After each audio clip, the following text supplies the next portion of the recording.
మూల లక్షణం. దాంట్లో భాగంగానే ఈరోజు నిన్న మనం మేనిఫెస్టో విడుదల చేశాం. 2 సార్లు ఇక్కడికి వచ్చినప్పుడు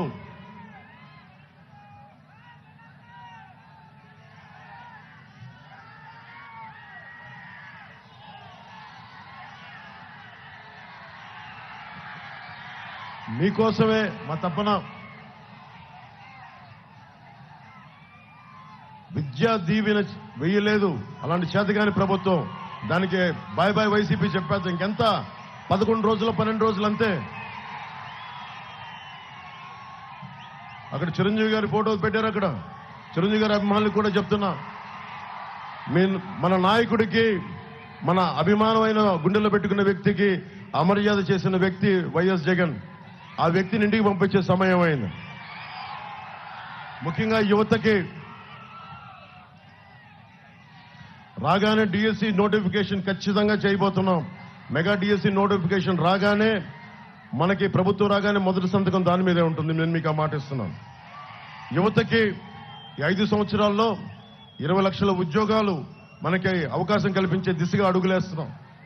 దాదాపు నిరుద్యోగంతో బాధపడుతున్న యువత ఉపాధి లేని యువతకి 3,000 రూపాయలు నిరుద్యోగ భృతి, ప్రతి స్కూల్కి వెళ్లే ప్రతి విద్యార్థికి 15,000 రూపాయలు, ముఖ్యంగా కష్టంలో కన్నీటితో ఉన్న రైతుకి 20,000 ఆర్థిక సాయం, కౌలు రైతులకి గుర్తింపు కార్డులు ఇచ్చే బాధ్యత కూటమి ప్రభుత్వం తీసుకుంటుంది.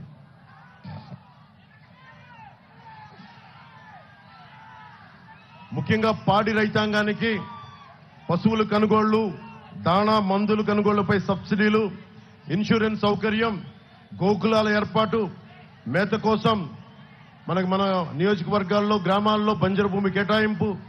అలాగే గోపాల మిత్రులు నన్ను వచ్చి అడిగారు చాలా సంవత్సరాల క్రితం.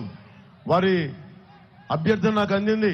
అదే కూటమిలో మేనిఫెస్టో కమిటీలు చెప్పినప్పుడు గోపాల మిత్రుల్ని తిరిగి, ఆ వ్యవస్థను తిరిగి పునరుద్ధరణ చేసే కార్యక్రమానికి బాధ్యత తీసుకుంటాం. ముఖ్యంగా ఆర్యవైశ్య సంక్షేమానికి కన్నికా పరమేశ్వరి, అక్కడ దేవుడి సాక్షిగా చెప్తా ఉన్నాను, కన్నికా పరమేశ్వరి అమ్మవారి ఆత్మార్పణ దినోత్సవాన్ని అధికారిక కార్యక్రమంగా చేపడతాం. అలాగే ముస్లిం మైనారిటీల సంక్షేమానికి వారికి కావాల్సిన ఈద్గాలకి, కబ్రిస్తాన్లకి బాధ్యత తీసుకుంటాం ముఖ్య పట్టణాల్లో.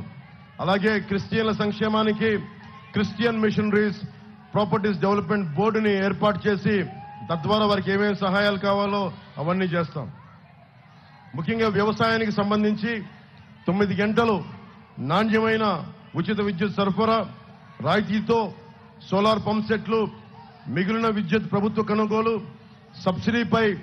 సబ్సిడీతో వ్యవసాయ పరికరాలు, ముఖ్యంగా ప్రైస్ స్టెబిలైజేషన్ ఫండ్ ధరలు